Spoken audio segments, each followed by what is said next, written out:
ગુજરાતના રાજકારણમાં હંમેશા એવું કહેવાય છે કે પાટીદાર સમાજ જેના તરફી રહે છે એ પક્ષનું પલડું ભારે રહે છે અને હવે ગુજરાતની અંદર સ્થાનિક સ્વરાજની ચૂંટણી પણ નજીકમાં છે અને હવે આ જ સમય દરમિયાન જ્યારે ચૂંટણી નજીક આવે પહેલા જ તમામ પક્ષે અલગ અલગ જે સમાજ છે તેમને પણ રીઝવવા માટેના પ્રયત્ન શરૂ કરી દીધા છે।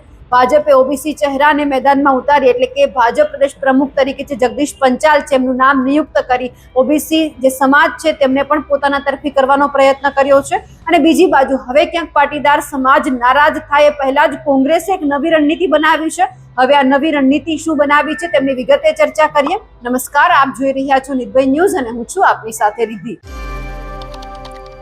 કોંગ્રેસ જ્યારે સત્તામાં હતી ત્યારે ગુજરાતની અંદર એવું કહેવામાં આવતું હતું કે પાટીદાર સમાજ જે તરફી રહે છે એમનું પલડું હંમેશા ભારે રહે છે અને કોંગ્રેસની અંદર આપણે એ પણ જોયું કે જ્યારથી જે ખામ થિયરી આવી અને એ પછી પાટીદારો છે કોંગ્રેસથી વિખૂટા પડ્યા, ભાજપ સાથે જોડાયા અને ભાજપનું જે આ પક્ષ છે જે પલડું છે ભારે થયું અને પછી કોંગ્રેસને જબરદસ્ત નુકસાન થયું અને એ પછી હવે ક્યાંક કોંગ્રેસ છે સમજી ગઈ છે એટલા માટે હવે કોંગ્રેસે એક નવી રણનીતિ જાહેર કરી છે અને હવે ક્યાંક પાટીદાર સમાજને પોતાના તરફી કરવા માટે મહત્વપૂર્ણ નિર્ણય કહી શકાય।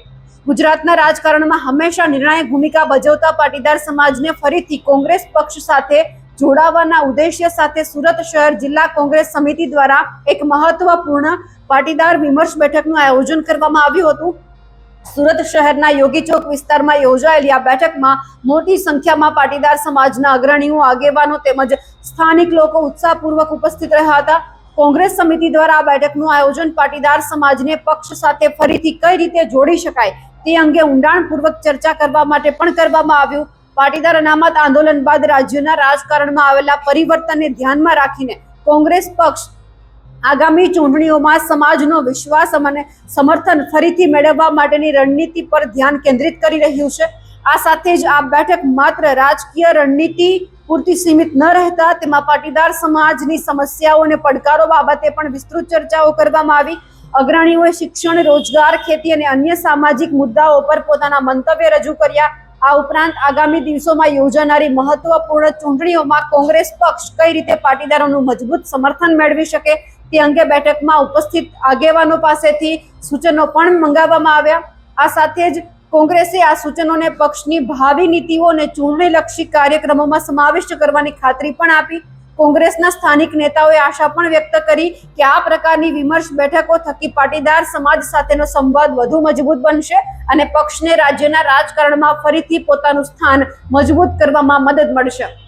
આ સાથે જ કોંગ્રેસના ઘણા બધા નેતાઓ એવા છે કે એમણે એવું પણ કહ્યું કે જે આ પાટીદાર વિમર્શની જે મીટિંગ છે એ સુરત શહેર કોંગ્રેસ દ્વારા અને એમની સાથે જે મુદ્દાઓ ઉઠાવવામાં આવ્યા છે પાટીદાર સંગઠન મજબૂત બનાવવા માટે કોંગ્રેસ પ્રેરિત ખાસ તો એ મુદ્દો હતો અને આ સાથે જ એક ખાસ મુદ્દો એ પણ હતો કે રાષ્ટ્રીય નેતૃત્વ જે રીતે વોટ ચોર, ગદ્દી છોડને લઈને જે કાર્યક્રમો કરી રહ્યા છે એ કાર્યક્રમના ભાગરૂપે પણ પાટીદાર સમાજ ક્યાંક આમાં જોડાય, પાટીદારો કઈ ને કઈ પક્ષથી જે રીતે વિમુખ થયા છે તેમને ફરી એક વખત કોંગ્રેસ સાથે જોડવામાં આવે તેમને લઈને પણ હવે જે ચર્ચાઓ છે તે કરવામાં આવી રહી છે। એટલે ખાસ કરીને જે રીતે પાટીદાર સમાજ દ્વારા ક્યાંક એવું લાગતું હતું કે પાટીદાર સમાજ છે કોંગ્રેસથી વિમુખ થઈ રહ્યો છે એમને ફરી એક વખત કઈ રીતે કોંગ્રેસ સાથે જોડવું, કારણ કે વર્ષો પહેલાની જે કોંગ્રેસની ભૂલ છે એ કોંગ્રેસ ક્યાંક સુરતથી એવું લાગે છે કે શીખ્યું હોય, ક્યાંક આગળની રણનીતિ તેઓ ઘડવાના હોય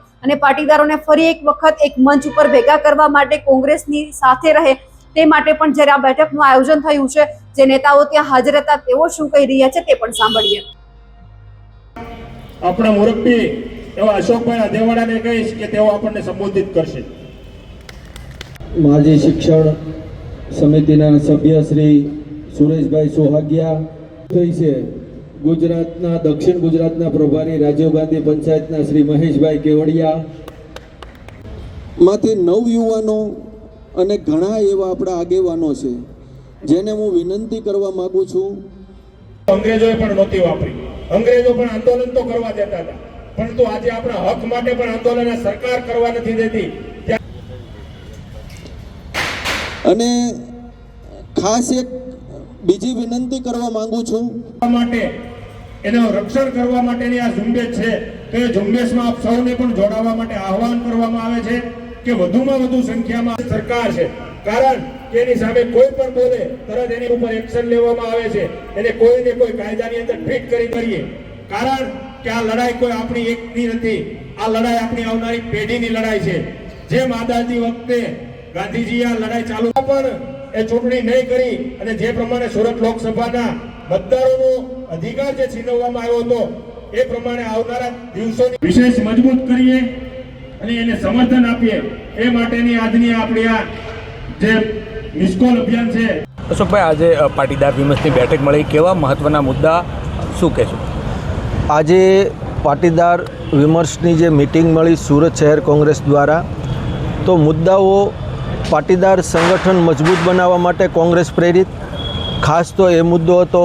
પછી એક ખાસ એ હતું કે અમારા રાષ્ટ્રીય નેતૃત્વ જે વોટસોર ગદ્દીશોરનું જે આ કાર્યક્રમ આપીએ છીએ એ કાર્યક્રમના ભાગ પણ અમારે સાથે હતો. અને વધારેમાં વધારે પાટીદારો કંઈ ના કંઈ પક્ષથી જે વિમુખ થયા છે તો એમને વધારેમાં વધારે જોડવા, આવતા સમયમાં નવા કાર્યક્રમો અમે બીજા આપવાના છે, મહાસભાનું આયોજન કરવાના છીએ. એ સાથે જ વધારેમાં વધારે પાટીદાર સમાજને કોંગ્રેસમાં જોડવાનું અમે અભિયાન ઉપાડ્યું છે. અનેક એવા મુદ્દા છે, તો કેવા મુદ્દાને ખાસ લેશો કે કોંગ્રેસ તરફી લોકો વળે? મુદ્દાઓ જો ગણીએ તો ગુજરાતની અંદર અનેક એવા મુદ્દાઓ છે. ભ્રષ્ટાચાર છે કે યુનિવર્સિટીના મુદ્દાઓ હોય, ખેડૂતોના મુદ્દાઓ હોય, અનેક એવા મુદ્દાઓ છે કે જે એ દરેક મુદ્દાઓને લઈને અને કોંગ્રેસ પક્ષ આગળ ચાલવાનો છે. કોંગ્રેસે જે સૌરાષ્ટ્રનું ક્યાંક હબ ગણાય સુરત શહેર, કારણ કે સૌરાષ્ટ્રના ઘણા બધા પાટીદાર સમાજના જે નેતાઓ છે, જે લોકો છે, આગેવાનો છે, એ આપણને સુરતમાં જોવા મળે છે. એટલે કે સુરતની અંદર આપણને ક્યાંક મિની સૌરાષ્ટ્ર તરીકે પણ અમુક વિસ્તાર એવા છે કે જે ઓળખવામાં આવે છે. હવે બધા જ જે પાટીદાર આગેવાનો છે એ ક્યાંક કોંગ્રેસ સાથે જોડાય, કોંગ્રેસ મજબૂત થાય તે માટેની ક્યાંક આ બેઠક હોઈ શકે છે. પણ એ જોવાનું છે કે પાટીદાર, જો સુરતના પાટીદારો આ રીતે કોંગ્રેસમાં જોડાશે તો આખા ગુજરાતના જોડાશે ખરા? કારણ કે જે રીતે એક વખત એમને અલગ કરવામાં આવ્યા, ખામ થિયરી અપનાવવામાં આવી, પાટીદારોને પડદા મૂકવામાં આવ્યા, એ પછી ભાજપ સાથે જોડાયા, એટલે આખી રણનીતિને સમજવાનું હવે કોંગ્રેસ પ્રયત્ન કરી રહી છે. પાટીદારો પ્રત્યે પોતાનો ઝુકાવ છે વધારે આગળ લઈ આવી શકી છે, પણ કઈ રીતે પાટીદારો વધારે ને વધારે કોંગ્રેસ સાથે જોડાશે તે પણ એક સવાલ છે. જે રીતે સુરતની અંદર આ બેઠકનું આયોજન કરવામાં આવ્યું તેમને લઈ આપ શું માનો છો? કમેન્ટ કરીને ચોક્કસથી જણાવજો. સાથે જ અમારી નિર્ભય ન્યૂઝ ચેનલને લાઇક, શેર અને સબસ્ક્રાઇબ કરવાનું ભૂલશો નહીં. નમસ્કાર.